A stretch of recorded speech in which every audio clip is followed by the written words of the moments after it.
Welcome to this 8th video of Parallel Lines of Standard 9 Mathematics Part 2.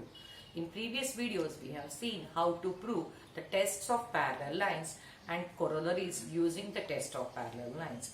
Let's use this test to solve the sums from practice set 2.2. What is the question number 1?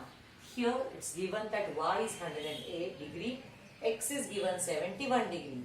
And the question is, are the lines M and N, these lines, parallel and justified? How can we decide whether the two given lines are parallel or not?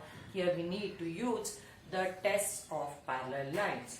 Now we can see here the x and y are the interior angles, and we need to check if these interior angles are supplementary. Means if the sum is 180 degree, then we can say the lines are parallel, otherwise they are not parallel. So let's start the answer. Answer number 1. First, let's do the addition of angle x and angle y.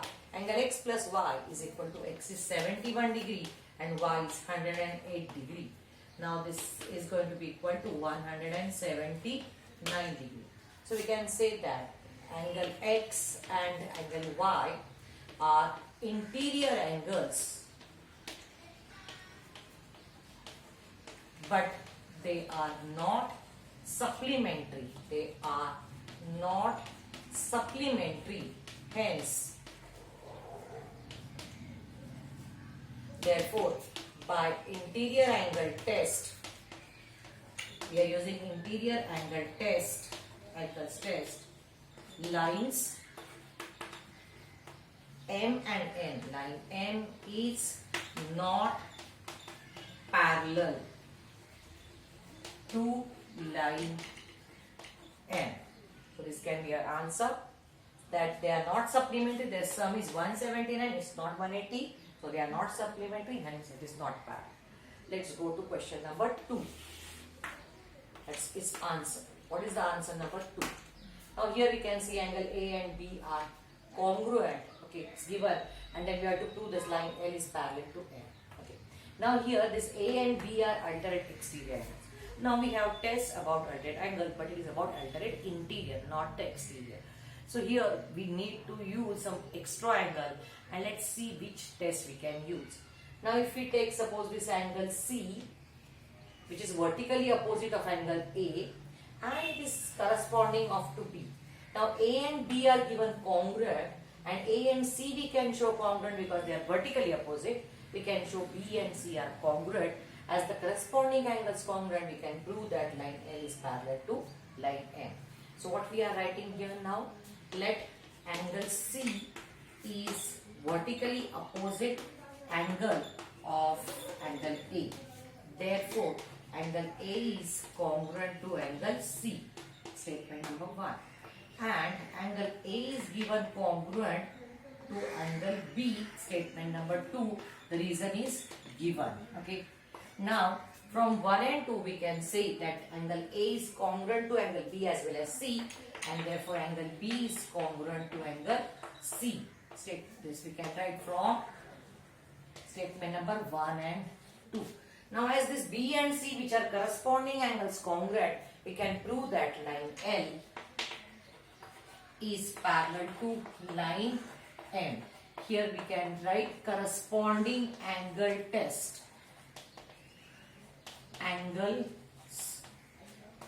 So by this test, these two lines we can prove that they are parallel. Okay. Now let's come to question number 3.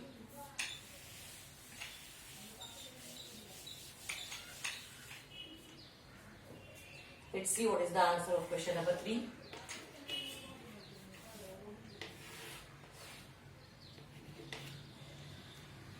If angle A is congruent to angle B, where is angle A? Here this A and B, and X is congruent to Y, then you have to prove that line L is parallel to N. These are the L, M, N, and you have to prove these two lines are parallel to each other. Now from A and B, which are corresponding angles of these two lines L and M, we can show these two lines are parallel. And this X and Y, these are the alternate angles of M and N. So we can show these two lines are parallel by using here corresponding angle test and here alternate angle test. But now as these two lines L and N, they are parallel to the same line M, we can prove that these two lines L and N are parallel. Okay, so let's write the answer that angle A is congruent to angle B. This is given, and therefore line L, this is line L, is parallel to line N. Statement number 1. Result, these two angles are corresponding angles. So this is corresponding angle test. Now taking X and Y congruent. So angle X is congruent to angle Y. This is also given to us. And as these two lines are we are considering and transversal. So X and Y are alternate angles. That's why line L. So line M is parallel to line N. Statement number 2. Here these two angles are alternate. So we need to write alternate angle test. Okay. So now from 1 and 2 where line L is parallel to M as well as M is parallel to N. So these are the two lines which are parallel to the same line M. From these two we can write line L is parallel to line N from 1 and 2. So we have proved the required thing. Okay, after completion of this third sum, now let's go for the question number 4.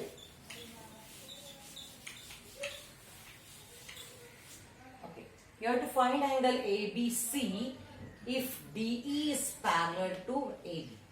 Okay, now here these two line rays are parallel, but we do not have any one common transversal. So we need to have two lines parallel and one transversal. So let's draw one line parallel as per given in the hint in the textbook. That draw a line PQ which is through point C which is parallel to AB and DE. My dear students, this hint is given in the textbook question, but it's generally not given in the question paper. So this you should be doing by your own. Okay.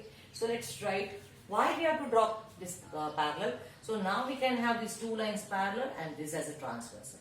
And PQ is parallel to D, then taking this as transversal. Now to find angle ABC, which is alternate angle of BCQ. So if you want to find this ABC, let's find BCQ. The BCQ is made up with two parts, angle BCD and DCQ. The BCQ we already know it is 50 degree. We need to find only DCQ. And DCQ is making interior angle paired with this two parallel line and this as a transversal. Okay, so we can find first this, then this bigger angle DCQ, and then we can get angle ABC. So let's write the construction part. Construction, draw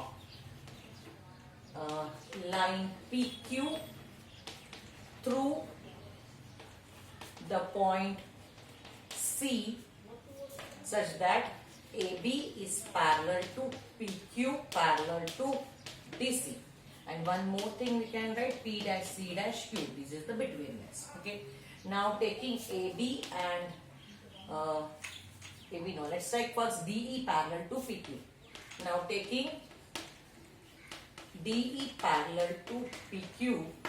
Now let's find angle DCQ, which is making a linear angle, interior angle paired with angle EDC. Okay, so angle EDC plus angle DCQ is going to be 180 degree because these two are interior angles.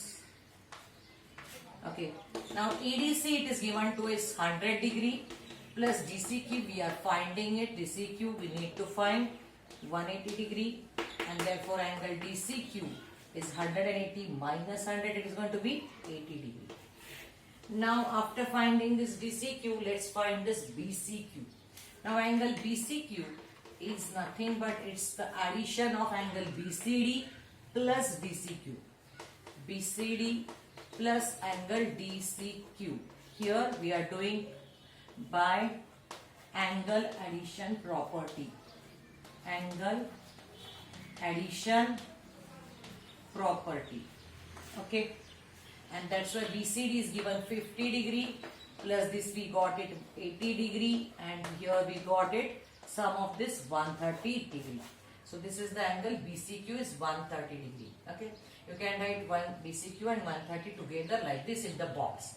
Okay, now taking AB is parallel to PQ. Okay, therefore angle ABC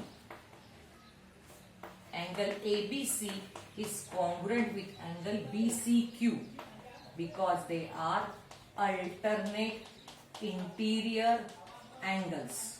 Okay, and therefore now angle ABC is equal to BCQ, which is 130 degree. So that is our answer of question number 4. So in this way we have solved the first 4 questions of practice set 2.2. In the next video we will solve the next questions. If you have understood these sums, please give me your likes and your comments, and if you are not yet subscribed to the channel, please subscribe. Thank you very much.